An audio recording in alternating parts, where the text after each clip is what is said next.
pues seguimos en Lucas capítulo 17. Habíamos comentado los primeros 4 versículos, ¿se acuerdan, no? Del 1 al 4. Veamos pues ahora los versículos 5 y 6. Dijeron los apóstoles al Señor: «Aumentanos la fe». Entonces el Señor dijo: «Si tuvierais fe como un grano de mostaza, podríais decir a este sicómoro: desarráigate y plántate en el mar, y os obedecería». Recordemos que en los versículos anteriores había hablado de la necesidad de perdonar siempre. Entonces, esta petición de los apóstoles de aumenta, acrecienta nuestra fe, fijemos que no se trata, lo que piden no es una fe, digamos, intelectual, un tener más claras las ideas, un aceptar con más claridad la realidad de la fe. No es eso lo que piden, sino fijémonos que es fe, confianza, es decir, fe en el sentido bíblico, que es adhesión a Cristo, adhesión a Dios. Entonces, esto supone tener la certeza de que Dios es el fiel, de que Dios no falla, que Dios me ama y por lo tanto me fío, me abandono, confío. La confianza que un niño tiene en su padre. Y por esto, fijémonos que Jesús, para que nos demos cuenta de la importancia enorme que tiene la fe, nos pone pues un contraste impresionante. Fijémonos que nos dice que si nuestra fe fuese tan pequeñita como el grano de mostaza, quien conoce la semilla esta de la mostaza, sabemos que es nada, un puntito del alfiler, es una cosa insignificante.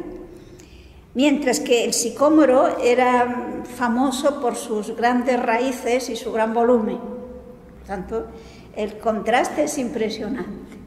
Luego nos dice el Señor que si aunque nuestra fe fuese tan pequeñita como un grano de mostaza, le diríamos a un sicómoro que se arrancara, que se trasladara y que se trasplantase en el mar.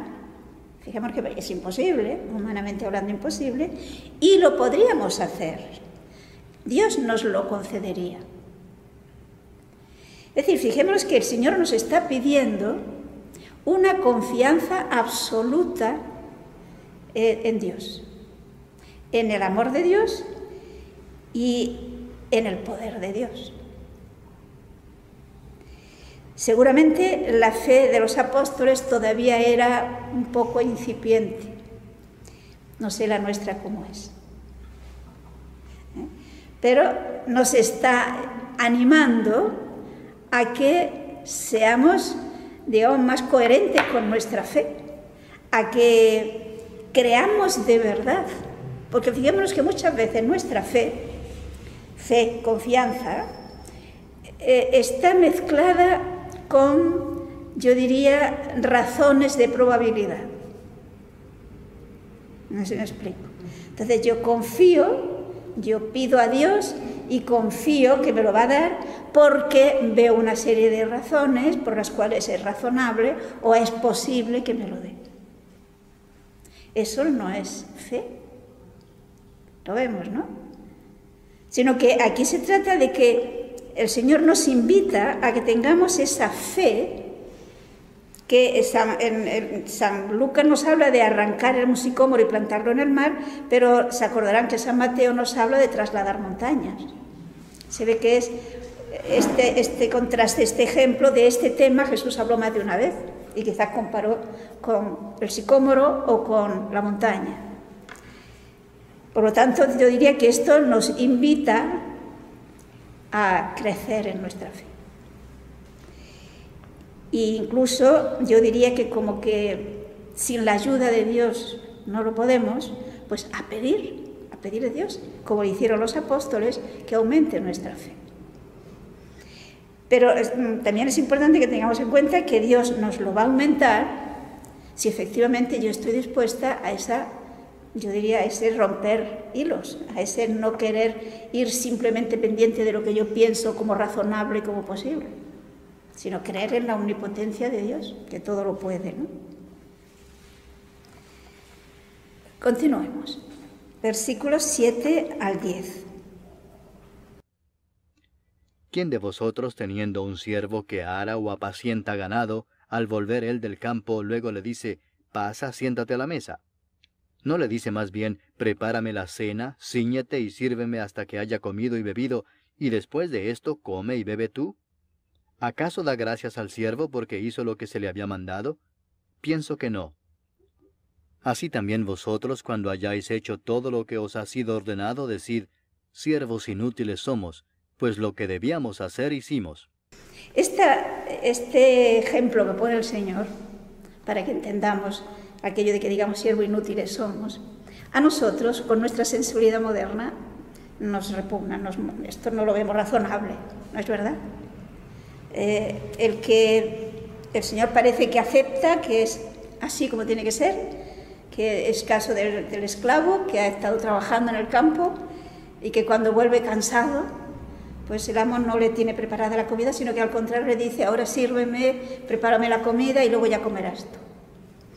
Pero fijémonos que no se trata de que el Señor apruebe esa realidad, ese hecho que se daba, sino que aquí, como tantas otras ocasiones, el Señor se vale de cosas que estaban ocurriendo y que todo el mundo consideraba normal. Aquí Jesús no nos da un juicio sobre la esclavitud, no, sino que parte del hecho de lo que ocurría en la relación con los esclavos para que entendamos cuál es nuestra actitud ante Dios. Evidentemente no se trata de que Dios para con nosotros sea como ese amo que no tiene en cuenta nuestros derechos, no es eso, sino que la realidad, ¿cuál es? Pues la realidad es que Dios es nuestro creador, que todo lo que tenemos, absolutamente todo lo que tenemos, es un don de Dios. Todo, menos el pecado, todo lo demás es un don suyo. Por lo tanto, ¿qué puedo hacer yo que me dé derecho a reclamar de Dios lo que sea? Esto es lo que el Señor coloca. De la misma forma que el esclavo, en aquella legislación de la época, no tenía ningún derecho. Era pues como una cosa. Si nosotros tenemos una silla, yo la puedo usar tantas veces cuando quiera y la silla no me reclama. No tiene ningún derecho. Pues hoy nos parece una aberración porque lo es, aunque esclavitud existe fuera de la legalidad, pero lo consideramos un abuso. Pero, insisto, no se trata de que el Señor dé su opinión sobre la situación de los esclavos, sino que toma como ejemplo lo que de hecho era una realidad. Y es que el esclavo no podía reclamar nada, no tenía derecho a nada. Entonces nos dice que también nosotros, ante Dios, no podemos hacer nada que nos dé, por el hecho de hacerlo, derecho a que el Señor me dé a cambio otra cosa. Esto es lo que el Señor nos está enseñando. Es decir, es el que entendamos que nosotros, ante Dios, somos siervos inútiles, en este sentido de sin ningún derecho. Esta idea que a veces tiene, recuerdo una vez una persona que me decía, es que Dios me debe a mí mucho porque yo hago tantas cosas. Fijémonos que esto en el fondo es ignorar quién es Dios y quién soy yo. Porque es que además, fijémonos bien, si nosotros podemos hacer cosas buenas, y debemos hacer cosas buenas, las podemos hacer porque Dios me ha dado la capacidad de hacerlo y la ocasión de hacerlo y la gracia para hacerlo. Es decir, en el fondo la obra es de Dios contando conmigo, pero la obra es suya. ¿Se acuerdan? Quizás vale la pena leerlo en la carta a los Efesios, en el capítulo 2, los versículos 5 al 10. Efesios 2, 5 al 10. Aun estando nosotros muertos en pecados, nos dio vida juntamente con Cristo. Por gracia sois salvos. Y juntamente con Él nos resucitó, y asimismo nos hizo sentar en los lugares celestiales con Cristo Jesús, para mostrar en los siglos venideros las abundantes riquezas de su gracia en su bondad para con nosotros en Cristo Jesús. porque por gracia sois salvos por medio de la fe, y esto no de vosotros, pues es don de Dios, no por obras, para que nadie se gloríe. Porque somos hechura suya, creados en Cristo Jesús para buenas obras, las cuales Dios preparó de antemano para que anduviésemos en ellas. O sea, fijémonos en ese texto, cómo el apóstol insiste en que hemos sido salvados gratuitamente porque estábamos muertos y el muerto no puede hacer nada. Pero además de que nos ha salvado gratuitamente, nos ha creado, dice, en Cristo Jesús. Y que, por lo tanto, no son nuestras obras las que nos da derecho a los dones de Dios, sino que es don, es gratuito. Y esto es lo que nos quiere decir aquí en Jesucristo. Es un don gratuito. Somos obra suya. Y a nosotros se nos ha dado esa gracia por la fe. Es decir, porque yo creo a Jesús, me adhiero a Jesús. Recordemos el ejemplo que puso el Señor de la vid y los sarmientos, porque yo me injerto en Jesús como sarmiento que pertenece a esa planta, me viene la savia, la gracia del Cristo a mí. Pero si yo puedo tener esta gracia y puedo hacer estas cosas es porque estoy en Cristo Jesús, es decir, porque acepto a Cristo Jesús y vivo en Cristo Jesús. Ese injerto, se me hizo a través del bautismo. Pero entonces sí, hemos sido creados en Cristo Jesús para que hagamos obras buenas. Pero fijémonos bien, esas obras buenas, Dios de antemano nos las tiene preparadas. Es decir, nosotros lo que tenemos que estar es atentos a las oportunidades que Dios nos da, a contar con que tenemos la gracia, es decir, la posibilidad realmente de hacerlo, y entonces decimos sí, somos libres para decir sí o no, eso sí. Pero el que yo haya podido hacer aquella buena obra, lo debo a la capacidad que Dios me ha dado, a la oportunidad que me da y a la fuerza que me da, la gracia que me da para que efectivamente la pueda hacer. Luego, ¿de qué puedo yo presumir?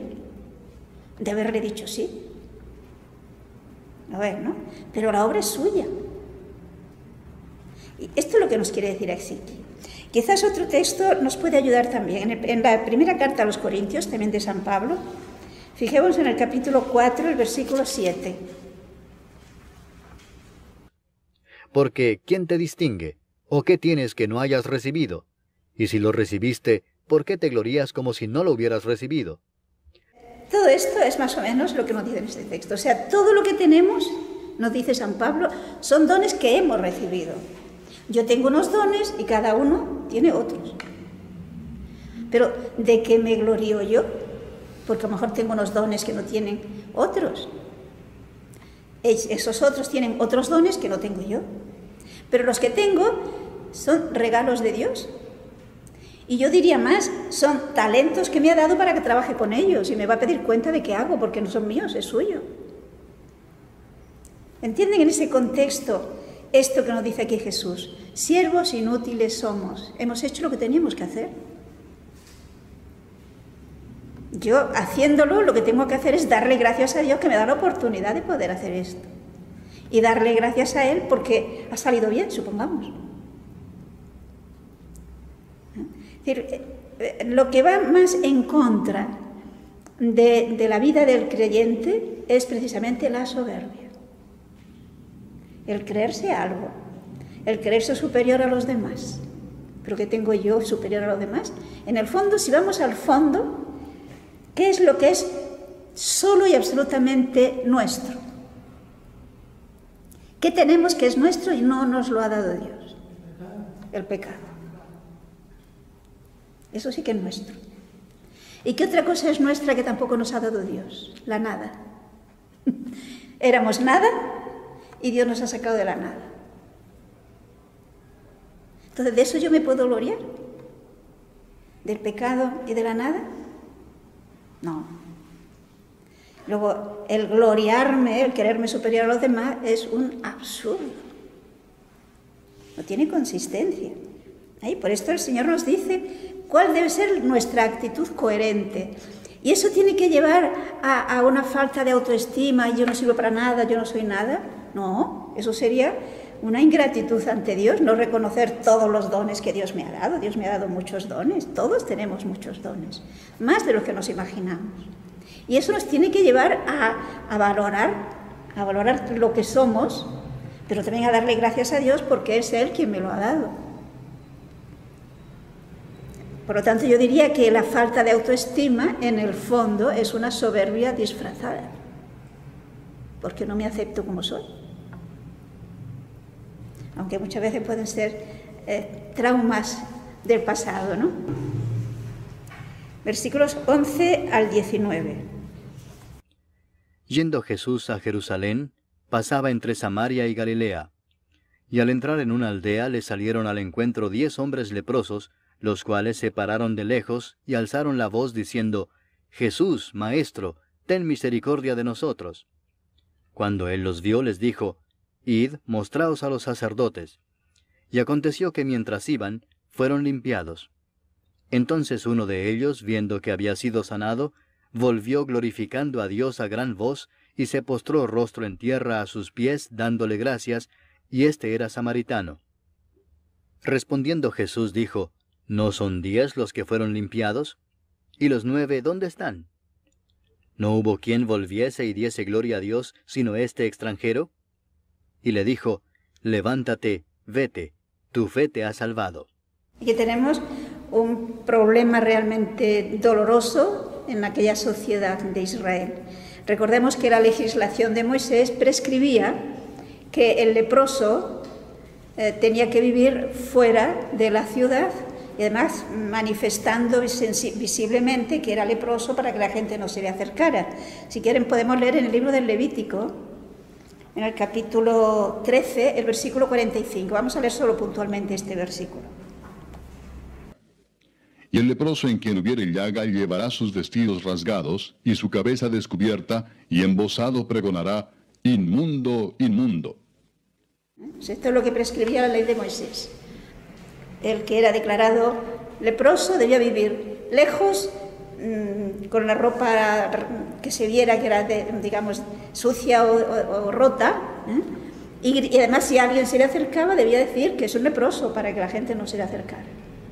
Quizás podemos leer en el capítulo 14 también del Levítico los versículos 2 y 3. Esta será la ley para el leproso cuando se limpiare. Será traído al sacerdote, y éste saldrá fuera del campamento y lo examinará. El que era leproso, el sacerdote le había declarado leproso, por lo tanto tenía que vivir fuera. No podía convivir en una ciudad, en un poblado, sino aislado. Aquí se ve que se habían unido un grupo de leprosos. Y entre ellos, curiosamente, este samaritano, sabemos que entre los samaritanos y los judíos no se amaban, se despreciaban y eran enemigos, pero ante el problema común, ante la enfermedad común, pues se unieron. Y cuando se curaba la persona de la lepra, si es que se curaba, lógicamente si se curaba debía ser pues que parecía lepra pero no era, ¿no? Pues también para que él pudiera integrarse nuevamente en la vida social debía ir al sacerdote y éste reconocería al enfermo, vería que efectivamente está curado y entonces se ofrecería todo un ritual para quedar purificado, porque la lepra se veía como un sinónimo de pecado, como un símbolo también del pecado. Y es curioso porque los rabinos, había quienes pensaban que cuando viniera el Mesías desaparecería la lepra. Si miramos lepra, pecado, Cristo viene a destruir el pecado, nos dirá San Juan, ¿no? Entonces, aquí nos encontramos con estos leprosos. Nos dice el texto que estaba en la ciudad, pero ciertamente tenían que ser a las afueras de la ciudad, no estaban dentro de la ciudad, porque el leproso no podía estar dentro de la ciudad. Entonces, estos 10 leprosos desde lejos, porque no se podía acercar, le gritan pues que Jesús, Maestro, ten piedad de nosotros. Pero fijémonos aquí que estos leprosos tienen fe en la palabra de Jesús y creen que Jesús les puede curar. Y están tan convencidos de ellos que fijémonos que Jesús no les cura y luego les manda al sacerdote, sino que les dice: id al sacerdote y mostraos para que reconozca vuestra purificación, que habéis sido librados del pecado, de la lepra, y es en el camino cuando se quedan limpios, cuando quedan curados. Si no hubieran creído y se hubieran puesto en camino para ir al sacerdote, pues no se habrían curado. Si una vez más vemos la importancia de la fe, ¿no? Pero resulta, cuando menos curioso, que siendo así que los 9 creyeron, los 10, digamos, creyeron en la palabra de Jesús, y los 10 fueron a hacer lo que Jesús les había dicho, ir al sacerdote, los 10 quedan curados y solo uno vuelve. Y ese uno que vuelve se nos dice que era samaritano. Fijemos que aquí el Señor, si San Lucas nos pone esto aquí, el Espíritu Santo quiere que lo ponga, es que nos está diciendo de una manera muy clara que el ser buenas personas y el amar a Dios no es exclusivo de los creyentes practicantes, digamos, de los que nos consideramos católicos, apostólicos y romanos. En aquel caso, los creyentes, el judío. Los samaritanos, desde el punto de vista de la raza, eran una mezcla de sirios y judíos. Recordemos que en un momento dado que los asirios conquistaron el reino del norte y se los llevaron cautivos, quedaron unos pocos, los más sencillos, los más humildes, los que no eran peligrosos que se levantaran contra los asirios, y quedó despoblado el terreno aquel, el territorio del reino del norte de Israel, y entonces hubo aquel episodio, nos cuenta el libro de los Reyes, de que pues venían fieras y atacaban a los que estaban allí, porque claro, había quedado despoblado, pues habían invadido las fieras. Y entonces esto lo interpretaron como que no conocían las costumbres del Dios de la tierra y por eso Dios les castigaba. Entonces piden que les manden, piden a los asirios que les manden a algún sacerdote judío para que les enseñen a dar culto al Dios de la tierra, aquella idea pagana, ¿no? Y efectivamente fueron unos judíos, llegaron unos sacerdotes judíos, les enseñaron a rendir culto a Yahvé, pero tenían una mezcla, tenían su religión pagana mezclada con digamos, actitudes y prácticas de la religión judía. Entonces los judíos creyentes despreciaban a estos, porque no eran auténticos creyentes ni auténticos judíos. Pero sin embargo, fijemos que en el Evangelio aparecen algún que otro samaritano, con estas buenas disposiciones. Y aquí pues es justamente el samaritano el que no solamente tenía fe para ser curado, sino que además tiene un corazón agradecido. Necesita alabar a Dios y necesita volver para dar gracias. Los otros, quizás porque al ser creyentes pensaban que, claro, nosotros, como Dios no nos va a ayudar. A ver, lo digo esto un poco con ironía, creo que me entiende. A veces pensamos que, claro, nosotros somos tan buenas personas, cumplimos todo, Dios debe tratarnos bien. Por lo tanto, es normal y no le damos las gracias. Yo diría que sería cuestión de que nos lo planteáramos. ¿Cuántas veces damos gracias a Dios por los dones que recibimos de Él, que son continuos? O pensamos que, claro, esto es normal que yo tenga todos estos regalos, todos estos dones. Pues fijémonos que el Señor se queja. Al Señor no le da lo mismo que le den gracias o no le den gracias. El Señor se lamenta de que no eran 10. ¿Dónde están los otros? Solo este extranjero ha venido a dar gracias a Dios. Y fijémonos que precisamente porque volvió para dar gracias a Dios, no solamente quedó curado de la lepra, le dice, tu fe te ha salvado. Es decir, le cura de algo también mucho más importante que la lepra, que es del pecado. Los demás les curó de la lepra, que no fue poco, por supuesto. Pero esto nos indica que Dios está dispuesto a colmarnos de sus dones, pero necesita que yo me abra, que yo sepa ver lo que es Él el que me las está dando. Dios es Padre y como todo padre quiere recibir el cariño de sus hijos y que sea consciente de que es su Padre el que le está ayudando. Es un punto que yo creo que todos tenemos que revisarlo. ¿Qué actitud tenemos para dar gracias a Dios por todo lo que recibimos de Él? Que repito, son muchas cosas. De pedir somos muchas veces muy pedigüeños, pedimos mucho. Pero dar gracias